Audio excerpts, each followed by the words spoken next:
नमस्ते छात्रों, मेरा नाम भारती है। मैं विलीवाकम बाबा नगर में स्थित saint John's matric higher secondary school के हिंदी अध्यापिका हूँ। आजकल कोरोना का प्रकोप बढ़ रहा है। कोरोना से बचाव के लिए आप अपने परिजनों, रिश्तेदारों और मित्रों को जीवन शैली से जुड़ी सावधानियों के बारे में बताएं। आपके घर पर जिन चीज़ों का इस्तेमाल रोज़ हो रहा है और हर व्यक्ति उसका उपयोग करता है, उनकी रोज़ सफाई करें। कुर्सी, मेज, स्विच, दरवाजे और हैंडल को घर के सभी लोग इस्तेमाल करते हैं, इसलिए उन्हें रोज़ साफ़ करें। ठीक है छात्रों, कल आपको मैंने कहानी पाठ पढ़ाई थी। उसका नाम था आकाशदीप। उसका कहानीकार का नाम है जयशंकर प्रसाद। उसके बारे में उस पाठ को आज मैं पढ़ाने वाली हूँ। उसके पहले कल के पाठ से कुछ पुनरावृत्ति करना चाहती हूँ। चंपा एक क्षत्रिय बालिका है। उसके पिता मणिभद्र नामक एक वणिक के यहाँ प्रहरी का काम करते हैं। माँ के मरने के बाद चंपा पिता के साथ पोत में रहने लगती है। इस तरह 7 साल गुजर जाते हैं। एक दिन बुद्धगुप्त नाम जलदस्यु मणिभद्र के पोत पर आक्रमण करता है। लड़ाई होती है, उसमें चंपा के पिता मर जाते हैं। बुद्धगुप्त को कैद किया जाता है। अब मणिभद्र चंपा से बुरा व्यवहार करने लगा तो चंपा उसे गालियाँ सुनाती है। वह भी कैद की जाती है। इसी संदर्भ में तूफान चलती है। जहाज बुरी तरह से हिलने लगता है। इस बीच बुद्धगुप्त और चंपा दोनों एक दूसरे की मदद करके बंधन को तोड़ देते हैं। बुद्धगुप्त मणिभद्र को उठाकर समुद्र में फेंक देता है। तूफान रुकती है। सुबह होता है। पोत का नायक बुद्धगुप्त का स्वतंत्र पाकर और मणिभद्र को लापता जानकर विस्मित होता है। नायक और बुद्धगुप्त के बीच द्वंद्व युद्ध चलता है। बुद्धगुप्त जीतकर जहाज का स्वामी बनता है। जहाज एक नए द्वीप पहुंचता है। बुद्धगुप्त उस द्वीप का नाम चंपा रखता है। चंपा के कारण बुद्धगुप्त दस्युवृत्ति छोड़ देता है। वह वणिक बनता है। उसके पास करोड़ों का संपत्ति जमा होती है। तब भी बुद्धगुप्त व्यापार के लिए जहाज में जाता है। तब चंपा आकाशदीप जलाती है। यही थी कल की कहानी। आज इस प्रकार कहानी आरंभ होती है।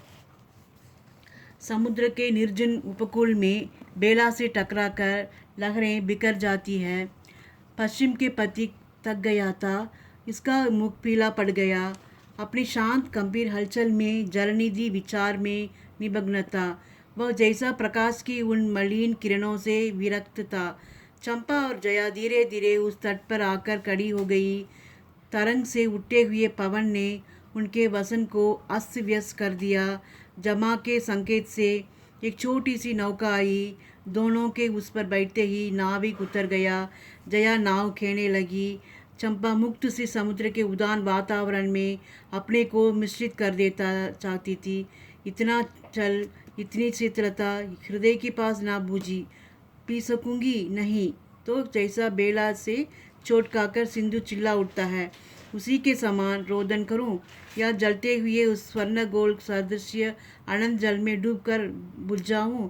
चंपा के देखते देखते बीड़ा और ज्वलन से आश्चंत बिंब धीरे धीरे सिंधु में चौथाई आधा फिर संपूर्ण विलीन हो गया। एक दीर्घ निश्वास लेकर चंपा ने मुख फेरा लिया। देखा तो महानाविक का बजरा उसके पास है। बुद्धगुप्त ने झुककर हाथ बढ़ाया। चंपा उसके सहारे बजरे पर चढ़ गई। दोनों पास बैठ गए। इतनी छोटी नाव पर उधर घूमना ठीक नहीं। पास की यह जलमग्न शैलखंड है। कहीं नाव टकरा जाती या ऊपर चढ़ जाती।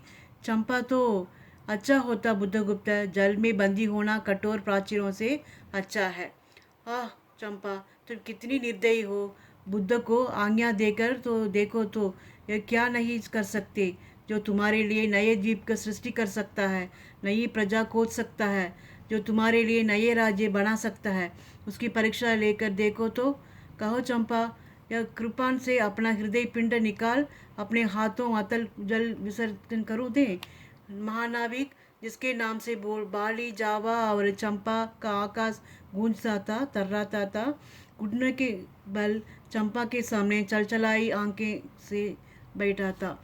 सामने सैलमल की चोटी पर हरियाली में विस्तृत जल प्रदेश में नील पिंगल संध्या प्रकृति की एक सुहृदय कल्पना विश्राम की शीतल छाया स्वप्रलोभ का सृजन करने लगी।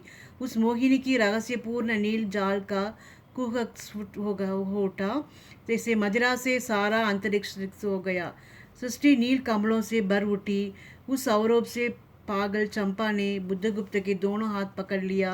वहाँ के आलिंगन हुआ, जैसे क्षितिज में आकाश और सिंधु वीची का किंतु इस परिदृश्य में सहसा चैतन्य होकर चंपा ने अपनी कुंचकी से एक कृपान निकाल लिया। बुद्धगुप्त, आज मैं अपना प्रतिशोध का कृपान अतल जल में डुबो देती हूँ। हृदय ने छल किया, बार बार धोखा दिया। चमक कर ये कृपान समुद्र के हृदय वेदराता हुआ विलीन हो गया। तो आज से मैं विश्वास करूं, मैं क्षमा कर दिया गया? इस प्रकार महानायक ने पूछता है। विश्वास कदापि नहीं बुद्धगुप्त। जब मैं अपने हृदय पर विश्वास नहीं कर सकी, उसी की धोखा दिया, तब मैं कैसे कहूँ मैं तुम्हें घृणा करती हूँ, फिर भी तुम्हारे लिए मर सकती हूँ। अंधेर है दलजस्यु, तुम्हें प्यार करती हूँ। चंपा रो पड़ी। वह सपनों की रंगीन संध्या तुमसे अपने आंखें बंद करने लगी थी। दीर्घ निश्वास लेकर महानाविक ने कहा, इस जीवन की पुण्यतम घड़ी की स्मृति में एक प्रकाश ग्रह बनाऊंगा चंपा। यही इस पहाड़ी पर संभव है कि मेरे जीवन की धुंधली संध्या उससे आलोकपूर्ण हो जाए। इस बिंदु में इस प्रकार का कहानीकार कहते हैं कि दोनों जया और चंपा नाव में बैठकर जा रहे थे। सागर में जाते समय वह सुंदरता को देखकर विलीन हो जाते हैं। एक लंबी सांस लेकर चंपा मुंह फेर कर देखती है तो वहाँ महानाविक आकर यानी कि बुद्धगुप्त आकर उसके पास बैठता है। एक नौका पर आया था। उसके बाद दोनों के बीच में बातचीत होती है। तब बुद्धगुप्त कहता है, मैं तुम्हारे लिए कुछ भी कर सकता हूँ। एक नए द्वीप की सृष्टि कर सकता हूँ, एक नया प्रजा और एक राज्य बना सकता हूँ। इस प्रकार से कई बातें दोनों के बीच में हो रही थी। सामने शैलमाल की चोटी नील पिंगल सहसा प्रकृति की सुंदरता को देखकर सृजन करने लगी। सहसा इस परिदृश्य को चैतन्य होकर चंपा ने अपनी कुंचकी से कृपा निकाल दिया और समुद्र में उसे डुबो देती है। बुद्धगुप्त पूछता है, मुझे क्षमा कर दिया? इस प्रकार पूछता है। चंपा उसकी जवाब दिया, कदापि नहीं बुद्धगुप्त, मैं तुम्हें घृणा करती हूँ, फिर भी तुम्हारे लिए मर सकती हूँ क्योंकि तुम्हें प्यार करती हूँ। ऐसा कहकर वह रो पड़ती है। उसके बाद हम छठवां बिंदु जाएंगे। चंपा के दूसरे भाग में मनोरम शैल माल थी। बहुत देर तक सिंधु जल निमग्न थी। सागर का चंचल जल उस पर उछलता हुआ उसे छिपाया था। आज उसी शैलमाला पर चंपा के आदि निवासियों का समारोह था। उन सबों ने चंपा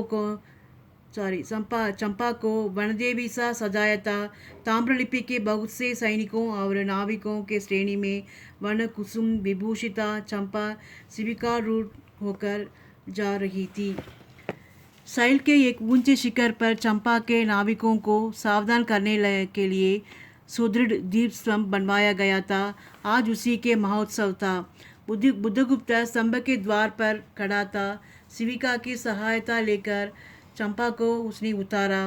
दोनों ने भीतर पदार्पण किया था और बांसुरी और ढोल बजने लगी। पंक्तियों में कुसुम भूषण से सजी बनवालाएँ फूल उछालती हुई नाचने लगी। दीप स्तंभ के ऊपर खिड़की से बाहर देखती हुई चंपा ने जया से पूछा, यह क्या है जया? इतनी बालिकाएँ कहाँ से बटोर लाई? आज रानी के ब्याह है ना, कहकर जया ने हंस दिया। बुद्धगुप्त विस्तृत जलनिधि की ओर देख रहा था। उसे झकझोर कर चंपा ने पूछा, क्या यह सच है? यदि तुम्हारी इच्छा हो तो यह भी हो सकता है चंपा। कितने वर्षों से मैं ज्वालामुखी को अपनी छाती में दबाया हूँ। चुप रहो महानाविक। क्या मुझे निस्सहाय और कंगाल जानकर तुमने आज प्रतिशोध लेना चाहा? तुम्हारे पिता का घातक मैं नहीं हूँ चंपा। वह एक दूसरे दस्यु के शस्त्र से मरे। यदि मैं इसका विश्वास कर सकती बुद्धगुप्त, वह दिन कितना सुंदर होता, वह क्षण कितना सहृदय होता। आह, तुम इस निष्ठुरता में भी कितने महान होते। जया नीचे चली गई थी।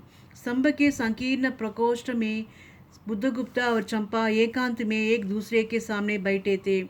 बुद्धगुप्त ने चंपा के पैर पकड़ लिए। उच्चाष्ट शब्दों में वह कहने लगी, चंपा, हम लोग जन्मभूमि भारतवर्ष के कितनी दूर इन निरीह प्राणियों में इंद्र और शशि के समान पूजित हैं, पर ना जाने कौन अभिशाप हम लोगों में अभी तक अलग किए हैं। स्मरण होता है वह दशकों का देश, वह महिमा की प्रतिभा। मुझे यह स्मृति नित्य आमंत्रित करती, परंतु मैं क्यों नहीं जाता। जानती हो, इतना महत्व प्राप्त करने पर भी मैं कंगाल हूँ। मेरा पत्थर सा हृदय एक दिन सहसा तुम्हारे स्पर्श से चंद्रकांत मणि की तरह द्रवित हुआ। चंपा, मैं ईश्वर को नहीं मानता, मैं पाप को नहीं मानता, मैं दया को नहीं समझ सकता, मैं इस लोक में विश्वास नहीं करता, पर मुझे अपने हृदय के एक दुर्बल अंश पर श्रद्धा हो चढ़ी है। तुम न जाने कैसे एक बहकी हुई तारिका के समान मेरे शून्य में उदित हो गई हो। आलोक की एक कोमल रेखा इस निबिड़ तंब में मुस्कुराने लगी। पशुबल और धन के उपासक में मन किसी शांत और कांत कामना की हंसी खिलखिलाने लगी, पर मैं न हंस सका। चलोगी चंपा, पोतवाहिनी पर असंख्य धनराशि लादकर राजा रानी सी जन्मभूमि के अंक में आज हमारा परिणय हो। कल ही हम लोग भारत के लिए प्रस्थान करें। महानाविक बुद्धगुप्त की आज्ञा सिंधु की लहरें मानती हैं। वे स्वयं उन पोत पुंज की दक्षिण पवन के समान भारत में पहुंचा देगी। आओ चहो चंपा, चलो। चंपा ने उसके हाथ पकड़ लिए। किसी आकस्मिक झटके ने एक पल भर के लिए दोनों के अंधेरों को मिला लिया। सहसा चैतन्य होकर चंपा ने कहा, बुद्धगुप्त, मेरे लिए सब भूमि मिट्टी है, सब जल तरल है, सब पवन शीतल है। कोई विशेष आकांक्षा हृदय में अग्नि के समान प्रज्वलित नहीं, सब मिलाकर एक शून्य है। प्रिय नाविक, तुम स्वदेश लौट जाओ विवाहों का सुख भोगने के लिए, और मुझे छोड़ दो इन निरीह बोले प्राणियों की दुख की सहानुभूति और सेवा के लिए। तब मैं अवश्य चला जाऊंगा चंपा। यहाँ रहकर मैं अपने हृदय पर अधिकार रख सकूंगा, इसमें संदेह है? आह, किन लहरों से मेरा विनाश हो जाए। महानाविक के उच्चास में निकलता है। फिर उसने पूछा, तुम अकेली यहाँ क्या करोगे? पहले विचारता कि कभी कभी इसी दीप स्तंभ पर से आलोक जलाकर अपने पिता की समाधि का इस जल में अन्वेषण करूंगी, किंतु देखती हूँ मुझे भी इसी में जलना होगा। और आकाशदीप। कथा इस प्रकार है। आदिवासियों का समारोह था। उन सभा में मिलकर चंपा को बनदेवी सा सजाया गया था। ऊंचे शिखर पर नाविकों सावधान करने के लिए दीप स्तंभ बनवाया गया था। उसी का महोत्सव था। कुसुम भूषण से राजा सजा हुआ बन बालाएं नाचने लगे। जया से चंपा को पता चला कि आज उसकी ब्याह है। चंपा बुद्धगुप्त से सच्चा प्यार करती है, फिर भी उससे शादी करने की तैयार नहीं होती। मगर बुद्धगुप्त चंपा से विवाह करना चाहता है। चंपा कहती है, मैं तुमसे प्यार करती हूँ, फिर भी तुमसे विवाह नहीं कर सकती, क्योंकि तुम मेरे पिता के हथियार हो। ऐसे परिस्थिति में यहाँ रहना बुद्धगुप्त के लिए मुश्किल था, इसलिए वह चंपा को छोड़कर भारत लौट जाता है। क्या छठवां बिंदु इस प्रकार होता है। एक दिन स्वर्ण रहस्य प्रभाव में चंपा ने अपने दीप स्तंभ पर से देखा, सामुद्रिक नावों की एक श्रेणी चंपा का उपकूल छोड़कर पश्चिमी उत्तर की ओर महाजल बिहार के समान संतरण कर रही है। उसकी आंखों से आंसू बहने लगी। यह कितनी शताब्दियों से पहले कथा है। चंपा आजीवन से दीप स्तंभ में आलोक जलाती है, किंतु उसके पास भी बहुत दिन दीप निवासी है। उस माया, ममता और स्नेह सीमा को देवी की समाधि सदृश उसकी पूजा करते थे। काल के कठोर हाथों ने उसे भी अपनी संचलते से गिरा दिया। ऐसी परिस्थिति में चंपा उसी द्वीप में रह जाती है। वहाँ के लोगों की सेवा करती है। रात को प्रकाश गृह में आलोक जलाती है। वही त्यागमयी और ममतामयी है। ठीक है छात्रों, कथा इस प्रकार है। इस कहानी से आपको कई प्रश्न पूछे जाएंगे। इस प्रकार के कुछ प्रश्न है, आकाशदीप कहानी का कहानीकार कौन है? आकाशदीप के नायक नायिका नाम बताइए। चंपा कौन थी? चंपा ने बुद्धगुप्त की सहायता कैसे की? बुद्धगुप्त ने युद्ध में किसको हराया? किससे प्यार करता था? बुद्धगुप्त और चंपा का संबंध कैसा था? बुद्धगुप्त भारत क्यों लौटना चाहता था? चंपा भारत क्यों नहीं लौटना चाहती थी? बुद्धगुप्त ने चंपा की याद में क्या बनाया? बुद्धगुप्त ने दस्युओं को आज़ाद कैसे किया? बुद्धगुप्त को चरित्र चित्रण कीजिए। चंपा का चरित्र चित्रण कीजिए। आकाशदीप कहानी का उद्देश्य क्या है? आकाशदीप कहानी का सार क्या है? इस प्रकार के प्रश्न आपको पूछे जाएंगे। ठीक है छात्रों, आज का कहानी यहाँ ख़त्म हुआ। कल का कक्षा में मिलेंगे।